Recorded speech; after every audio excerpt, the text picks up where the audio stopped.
नमस्कार विद्यार्थियों, मैं Suman Sharma, assistant professor Sanjay teachers training college Jaipur, अपने इस यूट्यूब चैनल पर आप सभी का स्वागत करती हूँ। पिछले वीडियो में हमने शिक्षण विधियों के अर्थ, परिभाषा, आवश्यकता, संकल्पना व वर्गीकरण के विषय में चर्चा की थी। इसी क्रम में आज हम प्रायोजना विधि के विषय में चर्चा करेंगे।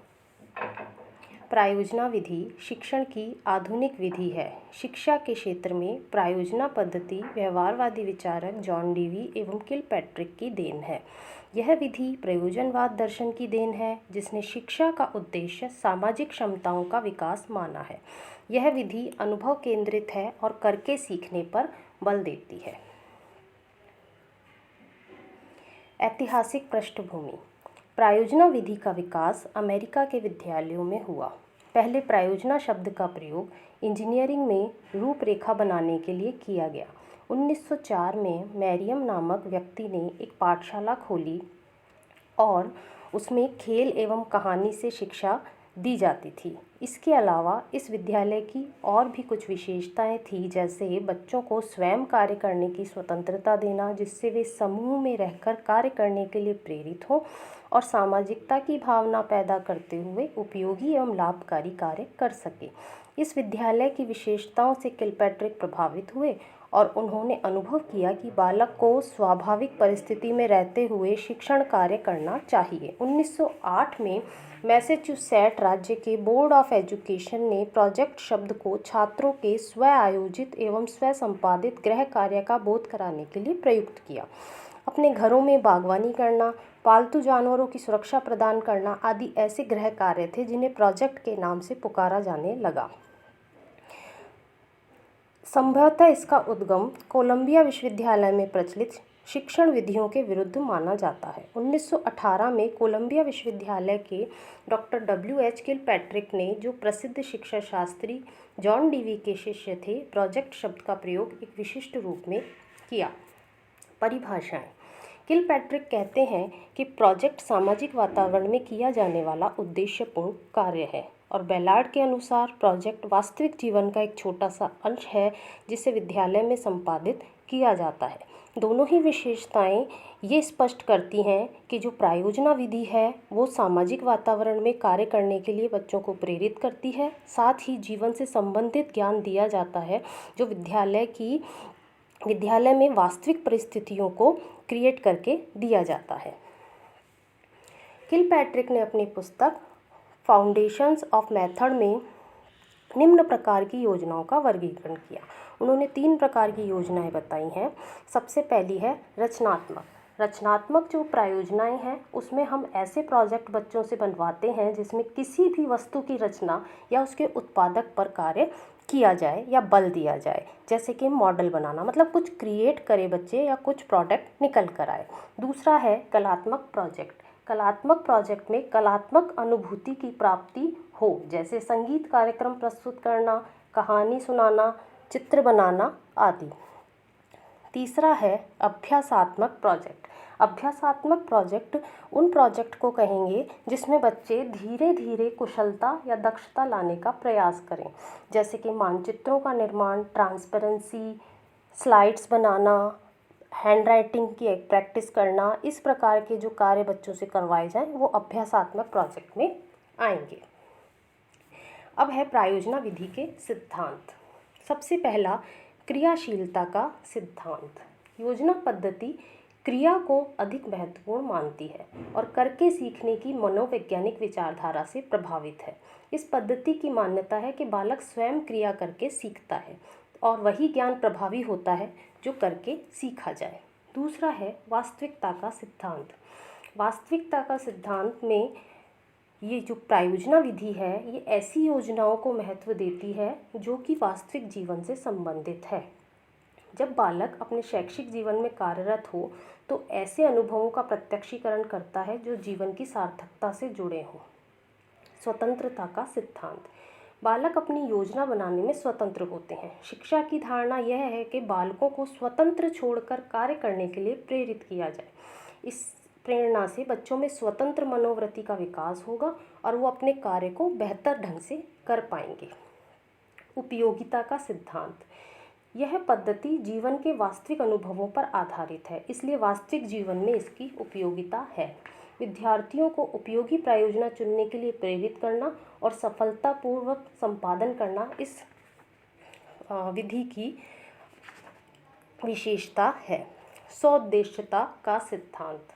योजना पद्धति आधारभूत तत्व इसमें सौद्देश्यता है। उद्देश्य विहीन कार्य को नहीं करना इस जो प्रायोजना विधि है इसका मुख्य उद्देश्य है कि हम ऐसी ही प्रायोजना का चयन करें जिसका कोई उद्देश्य हो और उस उद्देश्य को ध्यान में रखकर बालक निश्चित दिशा में कार्य करने के लिए प्रेरित हो।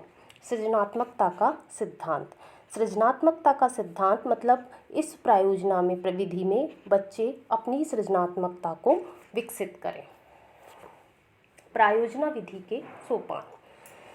प्रायोजना विधि के सोपान में सबसे पहला है परिस्थिति का निर्माण। परिस्थिति का निर्माण सबसे महत्वपूर्ण और प्रथम चरण है इस विधि का।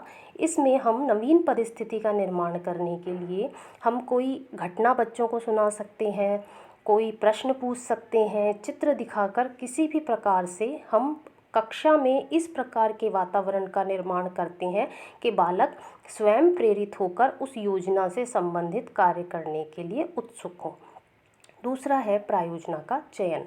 प्रायोजना के चयन में कक्षा के स्तर, बालकों की योग्यता, कार्यक्षमता, आवश्यकता, उपयोगिता, उपलब्ध साधनों को ध्यान में रखते हुए एक उपयुक्त महत्वपूर्ण योजना का चयन किया जाना चाहिए। योजना के चयन में हम विद्यार्थियों को भी स्वतंत्रता प्रदान करें कि सबसे पहले वो स्वयं एक योजना प्रस्तुत करें। यदि वो असफल रहें तब अध्यापक अपनी योजना प्रस्तुत करे, नहीं तो जो अध्यापक पहले प्रस्तुत कर देगा तो वो थोपी हुई लगेगी और बच्चे रुचि नहीं लेंगे। वो यदि स्वयं प्रेरणा से किसी योजना का चयन करते हैं तो वो ज़्यादा बेहतर तरीके से उसमें कार्य कर पाएंगे। योजना का निर्माण। योजना निर्माण चरण में अध्यापक की महत्वपूर्ण भूमिका होती है। विद्यार्थी कैसे इस प्रोजेक्ट को पूरा करेंगे, कौन सा विद्यार्थी क्या कार्य करेगा, कैसे कार्य करेगा, संभावित समस्याएं क्या होंगी, उन्हें कैसे दूर किया जाएगा, सभी कार्यों का बंटवारा, समय सीमा का निर्धारण इस योजना के अंदर शिक्षक के निर्देशन में किया जाता है। सभी विकल्पों की व्यवहारिकता के आकलन के पश्चात सर्वोत्तम चयन करके योजना बनाई जाती है। जैसे कि यदि योजना बनाई जाए कि विद्यालय को स्वच्छ रखना के लिए हम योजना बनाएंगे तो पूरे विद्यालय का आकलन किया जाएगा, कितने कक्ष है, विद्यार्थी कितने हैं, सफाई हेतु हमारे पास संसाधन कितने हैं, उस आधार पर ग्रुप बनाए जाएंगे, कितने टाइम में हमें ये करना है, कौन सा ग्रुप किस एरिया की सफाई करेगा, ये पूरा निर्धारण एक शिक्षक द्वारा किया जाता है। इसके बाद है योजना का क्रियान्वयन।